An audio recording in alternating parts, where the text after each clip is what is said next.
Buenos días, soy Erika Bezzo, coach y formadora ejecutiva e intercultural.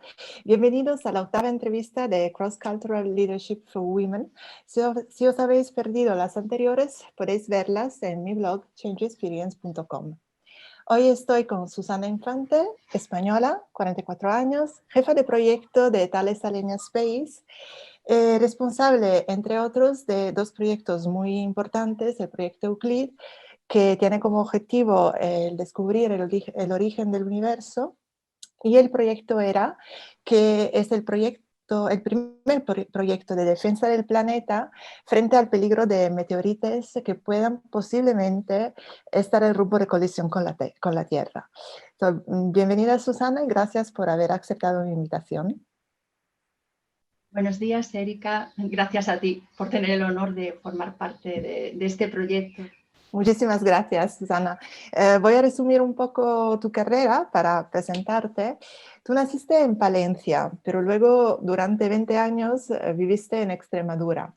Eres ingeniera industrial mecánica, estudiaste en Badajoz y te fuiste luego a Roma durante el último año de la carrera con el proyecto Erasmus, como muchísimos estudiantes.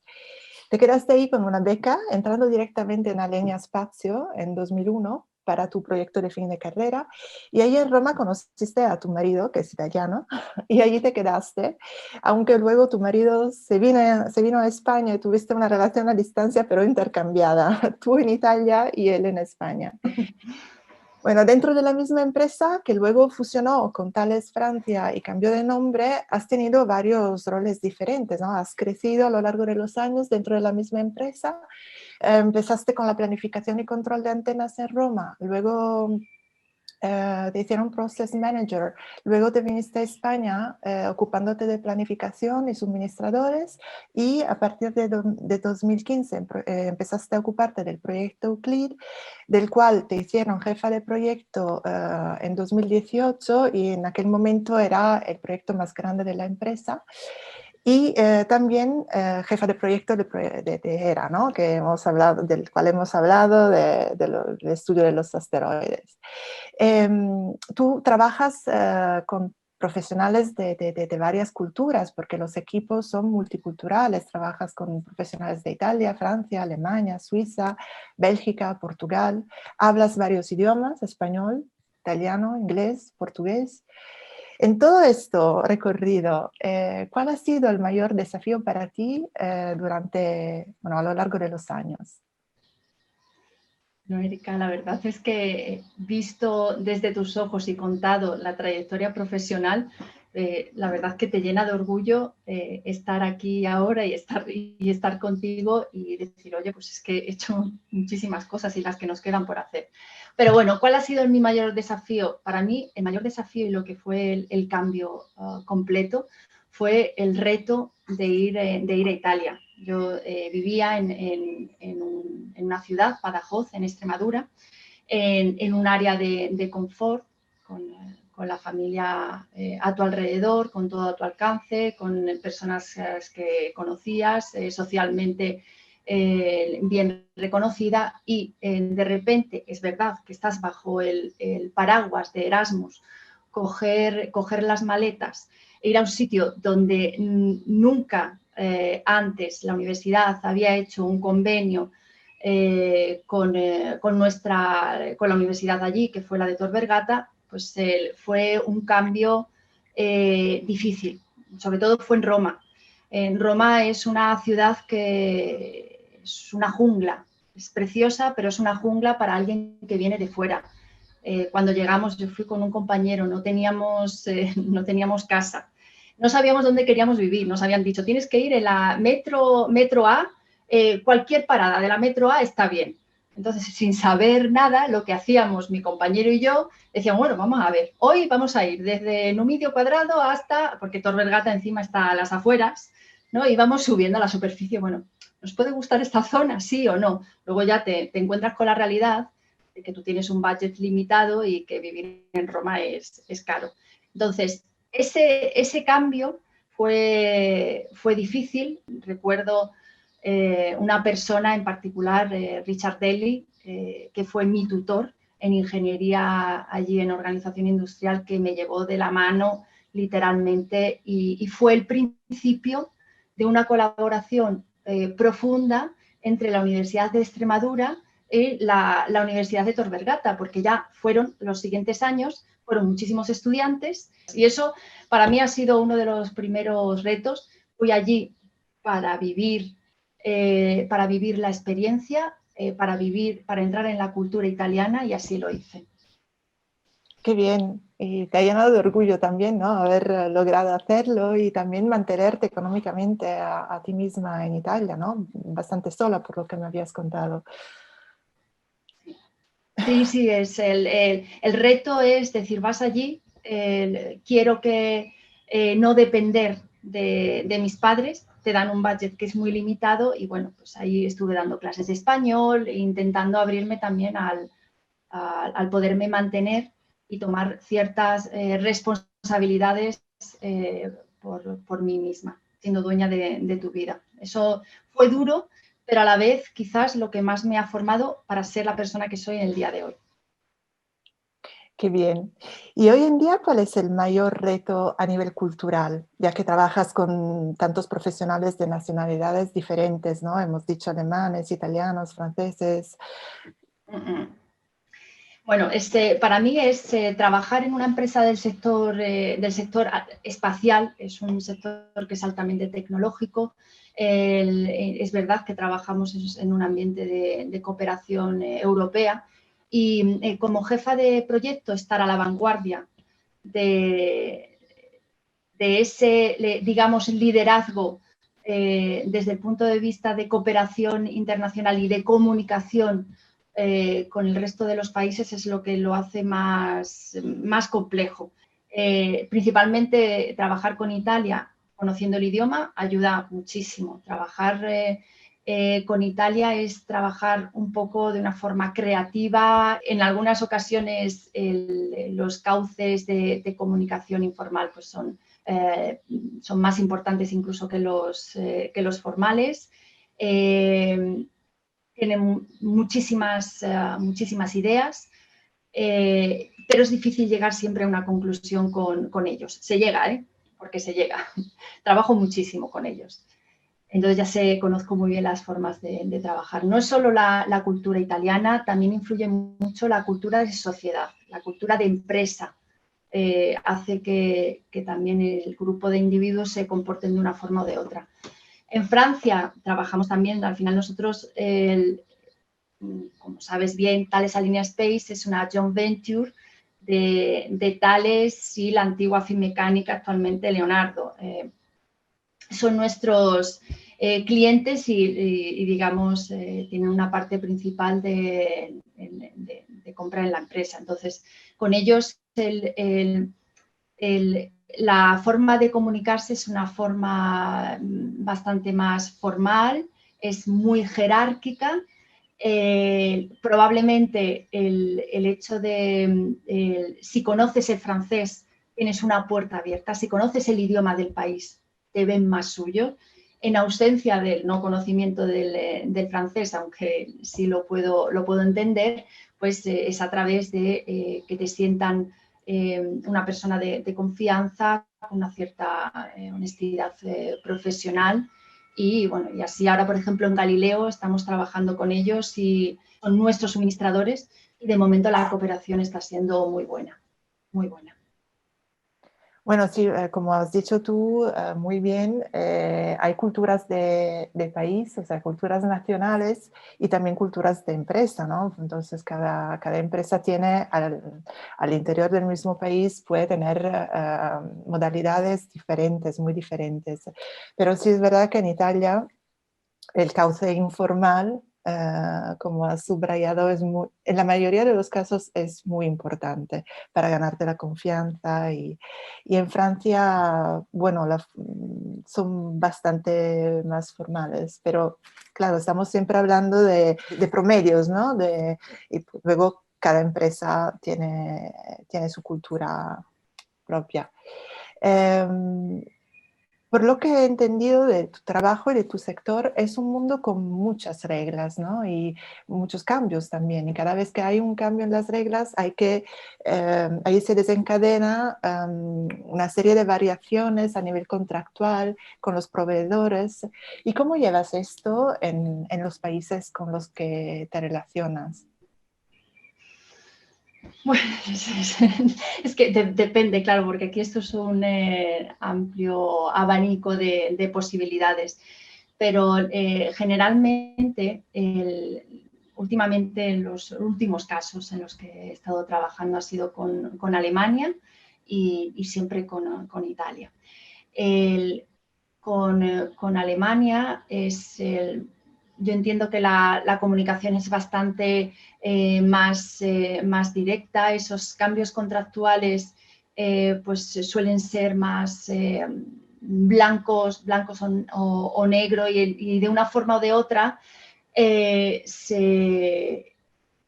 si ellos creen en ti o confían en ti, es fácil llegar a un acuerdo en ese sentido. O sea, no te tienes que ganar la confianza. En Italia está siempre el hecho de que, independientemente de que tú tengas o no tengas razón, van a intentar siempre un poco darle la vuelta a la tortilla y en ese sentido pues hay una, como en italiano diríamos, sfumature de colori, o sea, esos cambios de colores hasta llegar a la solución final. Pero bueno, es que al final independientemente de los países, es más o menos igual, porque te riges a través de esas reglas. Sí, vale. Entonces, bueno, comunicación muy directa en Alemania y blanco o negro, comunicación bastante más indirecta en Italia, entonces con muchas matices de colores. Pero entonces, ¿nos puedes dar un ejemplo de lo que tú haces durante una negociación en un caso y en el otro?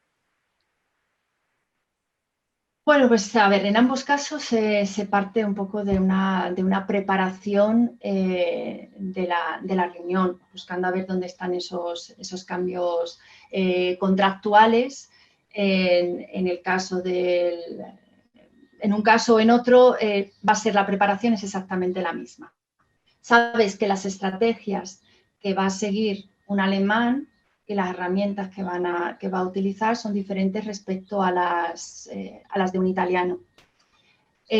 Con el alemán, como decíamos anteriormente, una vez que te has preparado esa estrategia, ellos van a intentar contrarrestar, pero cuando les has desmontado en los argumentos o entiendes bien cuál es su posición, se llega directamente en la reunión a ese acuerdo, que siempre existe, ¿eh? Porque al final estamos en un paraguas de la Agencia Espacial Europea, donde lo primero es el respeto por las otras empresas y al final se llega a una conclusión basada en lo que es más justo.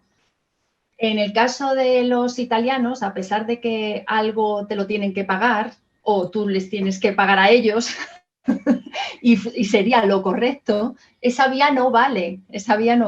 Hay que buscar una moneda de contracambio adicional para que ellos sientan y tú sientas que los dos estáis ganando. Y normalmente los acuerdos se suelen llegar en muchas ocasiones fuera, con una llamada fuera de la reunión en sí, a otro nivel, a un nivel más de management y no a un nivel operativo. Esa es la diferencia que veo en el tiempo que llevo trabajando en el sector espacial.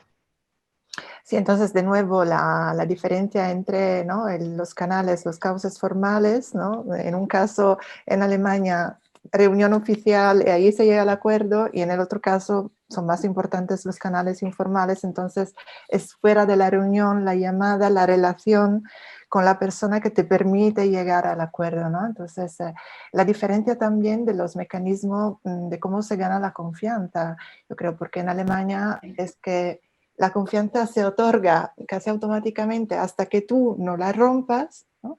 Y en países latinos como Italia, Francia, España, te la tienes que ganar. Entonces es algo que se construye, el proceso, la relación se construye y eso te permite efectivamente negociar y llegar a un acuerdo. Realmente nunca la había imaginado, lo había visto así, pero es verdad que tú además tienes muchísima experiencia, a lo mejor de haber vivido en otros países, y es verdad, sí, es la única forma.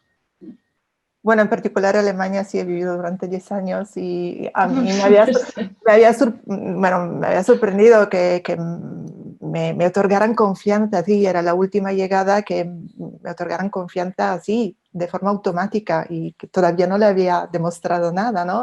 Me pareció muy, muy raro porque estaba acostumbrada a otros mecanismos, a otras dinámicas. Y luego la vuelta a España, Susana, ¿cómo fue volver a España después de 10 años? Porque las vueltas siempre son, bueno, pueden ser complicadas o no. Bueno, en mi caso, cuando vuelves a tu país de origen, exacto, fue por motivos de conciliación familiar. Te das cuenta que cuando esa chica de 23 años se va con una maleta a Italia, vuelve con una maleta mucho más llena. Esto es algo que, o sea, yo lo he querido vivir para que te enriquezca. Vuelves con experiencias de vida, enriqueciéndote de una cultura como es la cultura italiana, que es fantástica. Y ves el mundo incluso pues, más pequeño y más a tu alcance. Sabes que si cambias otra vez, bueno, pues ya no tienes ese miedo que puedes tener cuando tenías 23 años. Te das cuenta también después en la empresa. Yo estaba en una empresa allí que era la misma, Thales Alenia Space, de aproximadamente unas 2.000 personas. Y llego a Madrid, en la misma empresa, con mucha cultura francesa. Son 300 personas. 300 personas donde ves que la comunicación es mucho más directa, es más fluida, donde tienes una accesibilidad al top management y por tanto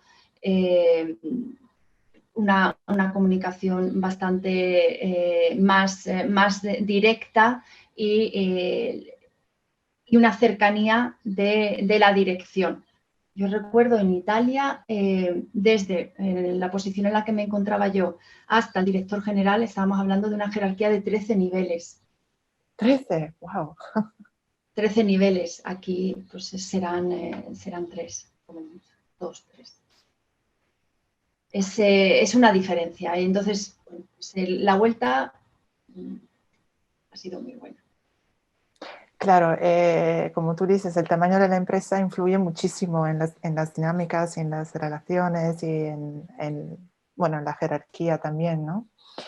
Y a ver, como mujer, ¿cuáles son las mayores dificultades que has encontrado, si las has encontrado y dónde? Bueno, trabajando al final en una empresa de un ámbito altamente tecnológico, las dificultades no han sido por ser mujer, sino por los retos tecnológicos y por los proyectos desafiantes en los que pues, me he tenido que enfrentar.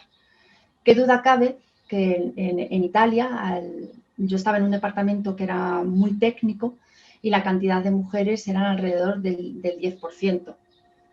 Entonces, bueno, pues siempre hay una prevalencia y además la diferencia de edad allí es más alta respecto a España, en el sitio en el que me encuentro ahora mismo. En la jefatura de proyectos estamos hablando de el 50% somos mujeres, es decir, la mitad y la mayor parte de grandes proyectos están liderados por mujeres. No es lo normal, no es lo normal, pero en nuestra empresa en España pasa. Por tanto, es una realidad que existe. Luego, además, yo creo que en todo caso, pues la diversidad, ya sea de naturaleza de género o de otros, hace que el todo se enriquezca. Siempre si va nutrido de un respeto y cooperación entre ambos. Estamos ahora mismo en un momento en el que se ha dado pasos hacia adelante. La visión de la mujer en el sector espacial, por ejemplo, mira Samantha, pues es un claro ejemplo. Y Claro, eso es Samantha bueno. Cristoforetti, claro, sí. Exactamente. Y en tu entorno, entonces, tú has dicho antes que los mayores desafíos han sido no tanto por ser mujer, sino por el entorno tecnológico y científico. En ese sentido, ¿cuál ha sido el mayor reto? Los retos son continuos. De verdad, todos los días es que no te aburres. Pero si tengo que identificar uno que me ha hecho crecer sustancialmente es en el 2018. En el 2018 me ofrecieron la oportunidad de liderar uno de los proyectos más importantes para nuestra compañía, que la has citado antes, Euclid. Es un satélite que al final va a estudiar, se lanzará el próximo año, así que hay que estar muy pendiente, el espacio profundo y el origen del universo. Entonces, al final, nuestra empresa era la encargada de hacer el sistema de comunicaciones. La dificultad mayor fue el entramado con otras 10 empresas del sector espacial entre Italia, Bélgica, Portugal, Alemania, que eran nuestros suministradores. Las barreras principales fueron la complejidad del consorcio industrial europeo, muy complejo, creado, con una ingeniería unida a los equipos que tenían que estar perfectamente sincronizadas. Para mí eso ha sido el reto mayor. Y ahora, ¿cómo se pueden superar todas esas barreras? Pues para mí lo que creo muchísimo es en mejorar la comunicación con el cliente y con cada uno de los suministradores fundamental. Saber cuál es lo que le mueve a esta empresa a tomar ciertas decisiones te da un gran poder y una gran ventaja competitiva. El recordar el momento, por ejemplo, si tengo que recordar un momento de dificultad en el que, por ejemplo, falló un equipo donde en vez de, un equipo no te voy a decir de qué país, en ese momento se alineó el cliente, el suministrador y nosotros para intentar buscar la mejor solución sin dar culpas. En ese momento te das cuenta que estamos en un sector donde prima la cooperación y el trabajo en equipo. Luego, para mí es fundamental coordinar al equipo, contar con un equipo que además técnicamente es muy válido y dar la visibilidad que se merece a cada uno de los técnicos. Eso fue el challenging para mí, pero a la misma vez me llenó de satisfacción de ver la suerte que tenía de tener a la gente que tenía a mi alrededor. Y es fundamental. Y luego, tener tu management que confía en ti y que te ayuda en los momentos en los que tuve que hacer la transición, yo no me encontré sola. Y luego saber pedir ayuda. Saber pedir ayuda. Nadie nace sabiendo. Y no es un signo de debilidad el pedir ayuda a puntos que son de ejemplos y son personas de referencia. Así superé esas barreras. Muy bien, este último punto creo que es de verdad súper importante, ¿no? Porque a veces nosotras, por el hecho de ser mujeres, nos da un poco, no, miedo pedir ayuda, ¿no? Por el miedo de ser juzgadas. En realidad, como tú bien lo has dicho, pues pedir ayuda no es un signo de debilidad, sino de fortaleza, ¿no? Porque significa estar abiertos también a los demás y a todas las contribuciones que te puedan llegar desde el exterior. Y solo así se puede crecer, ¿no? A través del intercambio con los demás.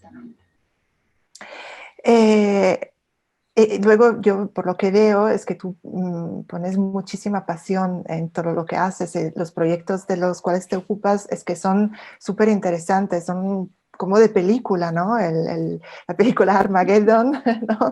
Se parece mucho, bueno, no mucho, pero va por ese camino, ¿no? Al proyecto ERA, y tú te ocupas del sistema de comunicación con ese satélite que va que irá a una distancia increíble, que es de 3 veces y media la distancia entre la Tierra y el Sol. Es algo increíble, ¿no? Si lo piensas, qué responsabilidad y qué orgullo también, ¿no? De participar en estas misiones.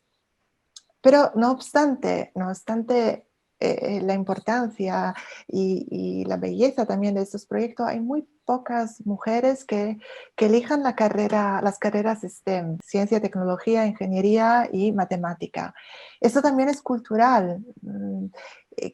¿A ti qué te empujó hacia esta carrera? ¿Cómo elegiste la carrera de ingeniería? Bueno, cuando eres tan joven, realmente saber lo que quieres estudiar con el impacto que va a tener en tu futuro es una aventura, y tener las ideas claras es difícil. Si a ello se le une que tú haces la elección en un momento en el que no tienes la madurez adecuada, la elección la tomas en base, pues, a las asignaturas que más te gustan en el colegio, a los referentes que tienes alrededor de ti, y si miras más allá, a lo que menos desempleo tenga. Desde pequeñita yo, de hecho, quería ser médico. Era una de las elecciones. La ciencia, la biología, las matemáticas y el dibujo técnico siempre me han gustado. O sea, me gusta pensar en algo que es tangible y que ves resultados aplicándolo. Los referentes. Tienes profesoras en el colegio que te han podido marcar, ¿no? Yo tengo el recuerdo de una profesora de biología, Mariló, que la recuerdo con un cariño increíble, muy dura, pero muy sabia y que sabía transmitir. Y, por supuesto, tus padres. Entonces, bueno, hasta los 16 años quise hacer medicina por la contribución que podía dar a la sociedad y porque me gustaba realmente.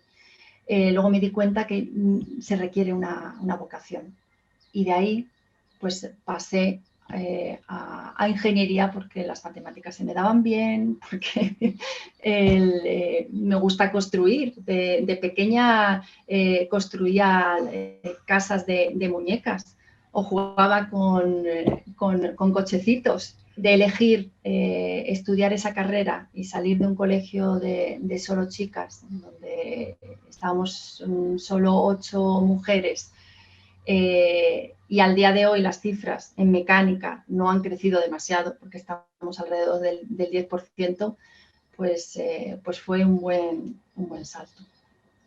Claro, tu madre es médico y tu padre es ingeniero, yo creo. ¿Y cuánto influyó el hecho de que tu padre estuviera haciendo ya esta profesión en tu elección? Influyó bastante, influyó en el hecho de un referente que siempre tendré en mi vida, y sobre todo de forma práctica, en que él me ayudó, tuvo la paciencia, que había veces que no tenía tanta paciencia en otros ámbitos, de enseñarme y de hacerme amar las matemáticas. Y viendo que al final, cuando tú entiendes algo, lo ves claro, y te ayuda en ese sentido, y ves que al final la ingeniería es una carrera que te puede abrir la mente, y que luego tiene muchas formas de desarrollarla. Eso sí, me influyó muchísimo.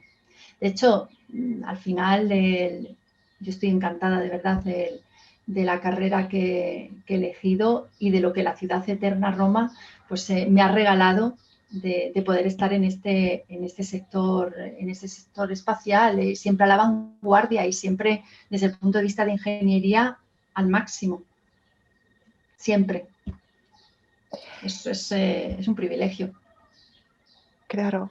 Y es un privilegio también en ese sentido tener padres que te puedan, ¿no?, encaminar hacia estas carreras, porque en esta edad en la que tenemos que elegir nuestra vida profesional o nuestra dirección, el entorno influye muchísimo porque vamos eligiendo según lo que nos rodea, ¿no?, lo que conocimos, eh, las cosas a las cuales tenemos más acceso, ¿no? Entonces, en ese sentido, ¿qué se podría hacer para acercar las chicas a estas materias STEM en el caso de que no tengan padres científicos? ¿Qué se puede hacer? Tienes que acercar la ciencia de forma divertida a nuestros jóvenes. ¿Cómo? Pues con charlas, con becas, con conferencias, sintiéndose a lo mejor partes integrantes, viendo que la aplicación final de lo que supone estudiar una carrera, no la dificultad del camino, porque las dificultades del camino se superan viendo el objetivo final. Yo creo que tenemos que apoyarles en general. Tenemos que hacer que crezcan este número de mujeres, porque en esta diversidad va a enriquecer en general todo el mundo de la ciencia. Y ahí, por ejemplo, ahí quiero aprovechar este momento para hablar del proyecto de Women in Space, que es un proyecto creado a nivel europeo y que se ha inaugurado recientemente en España, en Madrid, donde entre las tantas cosas lo que quiere hacer es reconocer el liderazgo de la mujer en el sector espacial y acercar a nuestras nuevas generaciones al mundo del espacio. De esa forma, lo que se está buscando ahora es, hay ciertos grupos, uno de los grupos está trabajando en ponerse en contacto con colegios, con escuelas, para enseñarles nuestros proyectos que tienen que ver pues, con el cambio climático, con los drones, con el salvamento medioambiental. O sea, de esa forma, viendo el objetivo final, esas niñas se pueden ilusionar en una carrera que no tiene que ser las simples matemáticas que difíciles son, o la física que complicada es. Y bueno, yo creo que ese es el camino. Fantástico, Susana. Esta iniciativa es preciosa y muy, muy útil. De hecho, habíamos hablado de esto y vamos a intentar hacer algo con el colegio de mis hijas también. Es un tema que me apasiona y lo de acercar a las niñas, a las chicas, a las jóvenes a estas materias lo encuentro que es súper importante. Y entonces, gracias por llamar nuestra atención en este tema y vamos a ver qué podemos hacer juntas, seguro. Seguro que podemos hacer cosas. Yo ya me estoy moviendo. Muy bien, muy bien. Mira, muchísimas gracias por tu tiempo, por haber aportado todo tu conocimiento y tu experiencia. Hemos dado la vuelta al concepto de interculturalidad, ¿no?, que no es solamente cultura nacional, sino también cultura de empresa y cultura de sector. Entonces, hoy contigo hemos hablado de algo nuevo en la serie, que es la cultura científica, tecnológica, a la cual tenemos que acercarnos más. Muchas gracias, Susana, y espero que sea el principio de una colaboración en ese sentido. Gracias. Muchísimas gracias, Erika. Muchísimas gracias a ti. Si os ha gustado la entrevista con Susana, podéis comentarla y compartirla y ayudarnos a sostener el proyecto de Women in Space. Muchas gracias y hasta el próximo mes.